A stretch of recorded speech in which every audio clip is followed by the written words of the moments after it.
మీ ఎలాంటి వ్యాపార ప్రకటనలకైనా వెంటనే మా ఛానల్ సంప్రదించండి. ఓం గం గణపతయే నమః. ఓం శ్రీమాత్రే నమః. ఓం శ్రీ గురుభ్యోం నమః. ప్రేక్షకులందరికీ, నన్ను ఎంతగానో ఆదరిస్తున్నటువంటి మీ అందరికీ కూడా నా హృదయపూర్వక నమస్కారాలు. ఇప్పుడు మనం నవంబర్ 1 తారీఖు 2025 నుండి 30th నవంబర్ 2025 వరకు కూడా 12 రాసుల వారికి కూడా ఎలా ఉండబోతుందో మనం తెలుసుకుందాం. అంటే 12 రాసులు అంటే మేషం నుంచి మీన రాశి వరకు కూడా మనం ఎలా ఉంటే తెలుసుకుందామండి. ముందు ప్లానెటరీ పొజిషన్ నుంచి ఒక్కసారి చెప్పుకుందాం. ముఖ్యంగా గురుడు కర్కాటక రాశిలో వక్రగతిలో ఉన్నాడు. ఆయన 12th నుంచి వక్రగతిలో ఉంటాడు. అలాగే కేతువు సింహరాశిలో ఉన్నాడు. అలాగే శుక్రుడు కూడా మారాడు. శుక్రుడు తులారాశిలోను. తులారాశిలో శుక్రుడు ఉంటే జనరల్గా వాళ్ళకి చాలా అద్భుతంగా ఉంటుంది, ఫారిన్ కంట్రీస్ వెళ్తారు, చెప్పుకుందాం.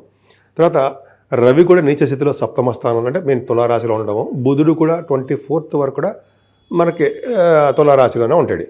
అంతేకాకుండా వృశ్చిక రాశిలో కుజుడితో కలిసినటువంటి బుధుడితో కలిసిన రవితో కలిసిన శుక్రుడు అంటే 15th ఆఫ్ నవంబర్ నుంచి రవి మారుతాడు. అంటే 2 టైప్స్గా చెప్పుకోవాలి ప్రభావాలని. రవి తులారాశిలో ఉంటే ఏ విధమైన ఫలితాలు ఇస్తాడు, వృశ్చిక రాశిలో ఉంటే ఏ విధమైన ఫలితాలు ఇస్తాడో తెలుసుకుందాం. అంతేకాకుండా శుక్రుడు కూడా ఉన్నాడండి. శుక్రుడు ఆల్మోస్ట్ 26th నవంబర్ నుంచి వృశ్చిక రాశిలోకి వస్తున్నాడు.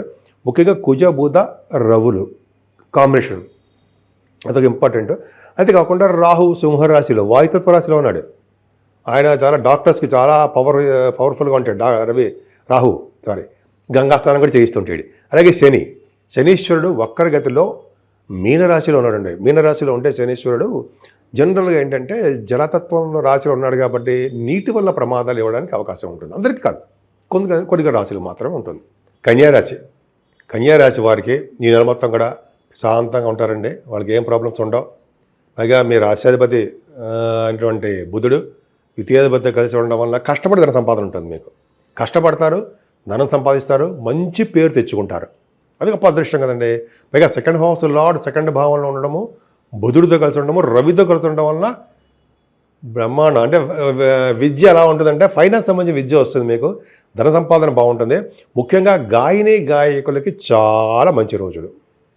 బుధ శుక్రులు ఉన్నారంటే ద్వితీయ భావంలో వాళ్ళకి డబ్బులు బాగా వస్తాయి, డబ్బులకు ఆటంకాలు లేవు, ఫైనాన్షియల్గా మీరు బాగా ఉన్నతంగా ఉంటారు కన్యారాశి వాళ్ళు.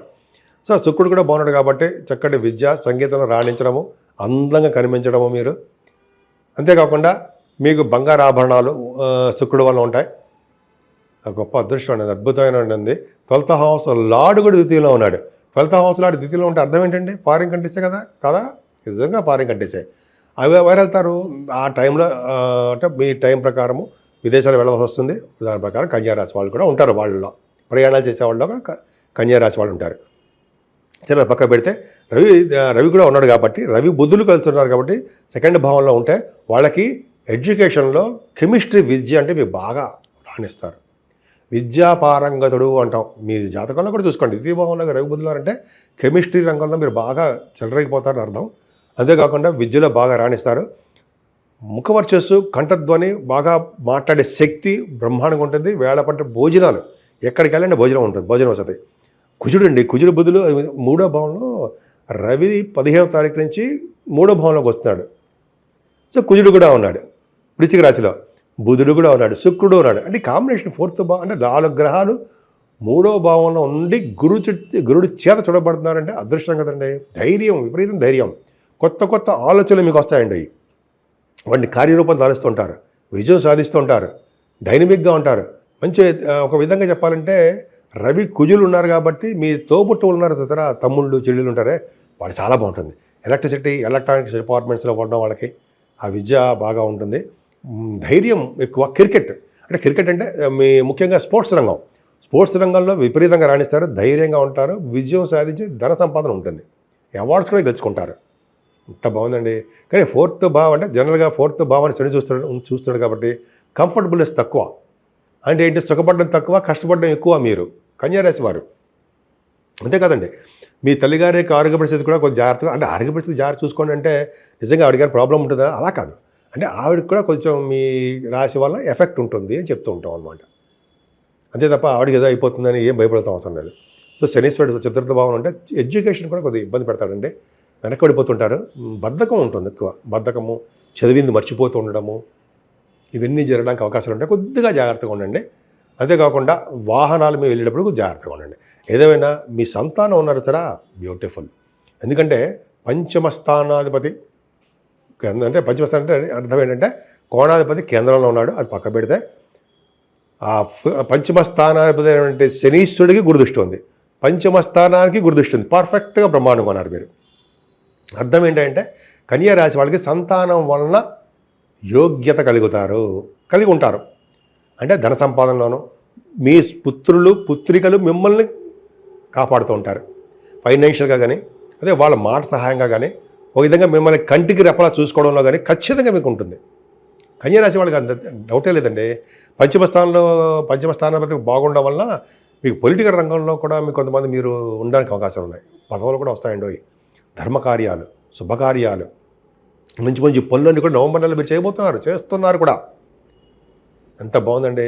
అంతేకాకుండా స్టాక్ మార్కెట్, షేర్ మార్కెట్ అంటాం కదా, స్టాక్ అండ్ షేర్స్ అంటాంగా, అది అవన్నీ ప్రోత్సహించరండి. అది ఎవరు ఇష్టం వచ్చినట్టు వాళ్ళు ఉంటారు. వాళ్ళ ఆ స్థాయిలో అంటే ఆ ఆర్గనైజేషన్లో కానీ ఈ స్టాక్ మార్కెట్లో ఉన్న వాళ్ళకి కూడా కలిసి వస్తుంది అని చెప్పచ్చు గురు ప్రభావం వల్ల. అంటే వక్రగతిలో ఉన్న గురుడు చూస్తున్నప్పటికీ కూడా బలంగానే ఉంటాడు. అంతేకాకుండా సాహిత్య రంగం, కళారంగంలో సాహిత్య రంగంలో ఉన్న వాళ్ళకి డబ్బులు బాగా వస్తాయి. నేమ్ అండ్ ఫేమ్ బాగుంటుంది. ఆరభావంలో రాహు ఒకటి చాలండి మీకు. అవునా? రాహు మిమ్మల్ని బాహువులోకి తిప్పుతాడు, ఫ్లైట్స్లోకి తిప్పుతాడు. ఫ్లైట్స్ ఎందుకు అని చెప్తున్నాను. ఫ్లైట్స్ అంటే ఎందుకంటే కుంభరాశి వారికి వాయుతత్వ రాశిలో రాహు ఉంటే ఆరోభావంలో కూడా ఉన్నాడు. కాబట్టి పొలిటికల్ రంగంలో ఉండడానికి, అలాగే పొలిటికల్ రంగం రీత్యా, అదే మీ ఎడ్యుకేషన్ రీత్యా, మీ పర్సనల్ పనుల రీత్యా ఫ్లైట్లు ఎక్కుతారు, విమానాలు ఎక్కుతారు. విమాన సంస్థలు పనిచేసే వాళ్ళకి చాలా బాగుంటుంది. నిజం. రాహు ప్రభావం. ఆరోభావంలో రాహు ఉన్నట్టంటే కొంతమందికి అది గవర్నమెంట్ సంబంధించిన వ్యవహారాల్లోనూ, ఐఏఎస్ ఆఫీసర్లుగాను, అది మంచి మంచి గవర్నమెంట్ సంబంధించిన వ్యవహారాల్లోనూ, రాజకీయ రంగంలోనూ, విదేశాలు వెళ్ళడానికి స్టాంపింగ్ ఆర్డర్లోనూ, సంపూర్ణమైన ఆరోగ్యవంతులుగా ఉండేట్టుగాను చేస్తాడు. కానీ చిన్న ప్రాబ్లం ఏంటంటే సప్తమ స్థానంలో శనీశ్వరుడు దోషం. అమ్మ బాబోయ్ అనుకోకండి, ఏం లేదు. సప్తమ స్థానం శనీశ్వరుడు ఉన్నా ఆయనకి గురుదృష్టి ఉంది. అంటే శనీశ్వరుడు గురుడు హౌస్లో ఉండి గురుడు చేత చూడబడుతున్నాడండి. ఇంక భయమేలా? భార్యాభర్తలకి ఈ విషయంలో హాయిగా ఉంటారు, బ్రహ్మాండంగా ఉంటారు. చక్కటి సంబంధాలు కుదురుతాయంటే ఇంతకుముందు దగ్గరకు వచ్చిన సంబంధాలు కొద్దిగా లేట్ అయిపోతాయి, ఆగిపోతాయి అంటే లేట్ అయిపోతూ ఉంటాయి. అంటే అవ్వదని కాదు, అవుతాయి, మ్యారేజ్ అవుతాయి, లేట్ పోస్ట్పోన్ చేసుకుంటుంటారు. అదే ఎడ్యుకేషన్ వల్ల ఇదని వల్ల. సో దానివల్ల ఇప్పుడు ఏమవుతుందంటే ఖచ్చితంగా భార్యాభర్తలు మంచి బాగుంటారు. కొత్త మంచి మంచి పెళ్లి సంబంధాలు కుదురుతాయి. సప్తమ స్థానం పర్ఫెక్ట్గా బాగుంది. శనీశ్వరుడు ఉన్నాడు కాబట్టి కొద్దిగా నీటి వల్ల ప్రమాదం ఉంది. అయినప్పటికీ మీకు గురుదృష్టి ఉంది కదండి, నీటి వల్ల ఏ ప్రాబ్లం ఉండదు, బాగుంటారు. ఆయుర్దాయం ఎక్కువ. ఏదైనా మీ భాగ్యస్థానం సరే, శుక్రుడు భాగ్యస్థానం చూసుకోవట్లా, బ్రహ్మాండ చాలా బాగున్నాడు కదండి. భాగ్యాధిపతి బాగున్నాడు. అలాగే లాభాధిపతి, లాభాధిపతి కాకుండా దశమాధిపతి, భాగ్య రాజ్యాధిపతులు కలిసి అంటే బుధ శుక్రులు కలిసి మూడో స్థానంలో ఉన్నారంటే ఎక్కువ ప్రయాణాలు చేస్తుంటారు, ఫారిన్ కంట్రీస్ తిరుగుతుంటారు, షార్ట్ జర్నీస్ చేస్తుంటారు, ఉన్నతమైన విద్య రీచి విదేశాలకు కూడా వెళతారు మీరు. తీర్థయాత్రలు, గురువుగారులతోటి, పీఠాధిపతులతోటి గంగా స్నానాలు, కాశీక్షేత్ర దర్శనాలు, శివుడికి అభిషేకాలు కూడా చేసుకుంటారు మీరు. సో నవంబర్ కదండి, నవంబర్ కాశీక్షేత్ర దర్శనం ఖచ్చితంగా ఉంటుంది. అంటే భగవంతుడి ఆలయాల దర్శనం ఎక్కువ ఉంటుంది మీకు. అది గొప్ప అదృష్టం అండి. అమ్మవారి పూజలు, భారతీయ అమ్మవారి పూజలు ఇవన్నీ చేసుకోవడానికి అవకాశం భాగ్యస్థానమే ఇస్తుంది. మీ వ్యాపార అభివృద్ధి నిరంతర ప్రవర్ధమానం అంటాం చూసారా, అది అవుతూనే ఉంటుంది. కానీ శనీశ్వరుడు చూస్తున్నారు కాబట్టి స్లో అయిపోతుంటుంది బిజినెస్. 10th హౌస్లో కూడా 10th హౌస్లో లార్డ్ బుధుడు అయ్యాడండి మీకు. 10th హౌస్ లార్డ్ కూడా బాగున్నాడు కాబట్టి అంటే భాగ్యాధిపతి రాజ్యాధిపతి బాగున్నారు, కలిసి ఉన్నారు. సో మీరు చేస్తున్నటువంటి వృత్తి అంటాం, జాబు రీత్యా ప్రయాణాలు ఉంటాయి మీకు, జర్నీస్ చేసేస్తూ ఉంటారు. దగ్గర ప్రాంత ప్రయాణాలు, దూర ప్రాంత ప్రయాణాలు చేస్తుంటారు. జాబ్ విషయంలో ఏమాత్రం ఇబ్బంది పడాల్సిన అవసరం లేదండి. విదేశాల్లో ఉన్నవారికి కూడా మీరు భయపడాల్సిన అవసరం ఏం లేదు. కాకపోతే మీకు జాగ్రత్తగా చూసుకోండి. ఎందుకంటే జాగ్రత్త చూసుకోండి అంటే శనీశ్వరుడు ఉన్నాడు కాబట్టి సప్తమంలో జాగ్రత్తగా ఉంటే సరిపోతుంది. ఏదేమైనా మీ చేస్తున్న ఉద్యోగంలో ఇండియాలో సరే ఎక్కడైనా సరే ప్రమోషన్స్ రావడానికి అవకాశాలు ఎక్కువ ఉన్నాయి. చాలా బాగుంటుంది. అంతేకాకుండా గురుడు ఎంత బాగున్నాడంటే 11వ భావం మీకు పాపి కదా, మ్యారఫిక్ కదా. 7th హౌస్లో లాభంలో ఉన్నాడు. వ్యాపార మూలకంగా ధన సంపాదన, ఆడిటర్స్కి, తర్వాత ఫైనాన్స్ సంబంధించిన వాళ్ళకి, ఇంకా చెప్పాలంటే వేదశాస్త్ర పండితులకి, వేదశాస్త్రం మర్చిపోతున్నాను, గురుడు కారకత్వం కదండి, ఉపాధ్యాయులకి, వీళ్ళందరూ కూడా 11వ భావంలో గురుడు సర్వదా కాపాడుతాడు, వ్యాపార అభివృద్ధి కలిగిస్తూ ఉంటాడు. మీ వ్యాపార అభివృద్ధి కలిగించడం కూడా వాక్కు కూడా మంచి సక్సెస్ ఇస్తూ ఉంటాడండి. గురుడు చాలా బాగున్నాడు. ఇది కేతు కూడా 12 భావన ఉండడం వల్ల దర్శన భాగ్యం కలుగుతుంటుంది. అమ్మవారికి దర్శనాలు, తీర్థయాత్రలు ఎక్స్పెన్సివ్, అంటే ప్రతి పనిలోనూ మీరు ఖర్చు పెట్టేస్తుంటారు, ముందర మీరే ఖర్చు పెడుతుంటారు. దేవుడికి సంబంధించిన వ్యవహారాల్లో ఖర్చులు ఎక్కువ ఉంటాయి. ఏదేమైనా ఈ నెల మొత్తం కూడా కన్యారాశి వాళ్ళకి చాలా బాగుంది. ముఖ్యంగా రాహుబలం, గురుబలం, అలాగే 3వ భావంలో రవి కుజులు బలం పర్ఫెక్ట్గా బాగున్నాయి. అదే కూడా శుక్రుడు చాలా బాగున్నాడు. సో ఈ విధంగా బాగున్నాయండి. ముఖ్యంగా ఈ విధంగా అన్ని రాశుల యొక్క ప్రభావం బాగున్నాయి.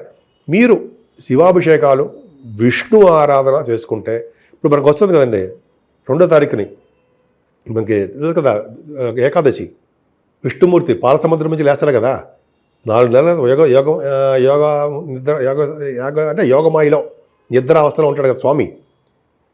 ఆ స్వామి అందరికీ దర్శనం ఇస్తాడు ఆయన. ఏకాదశి, ద్వాదశి పూట మనం బ్రహ్మాండంగా చేసుకుంటూ ఉంటాం.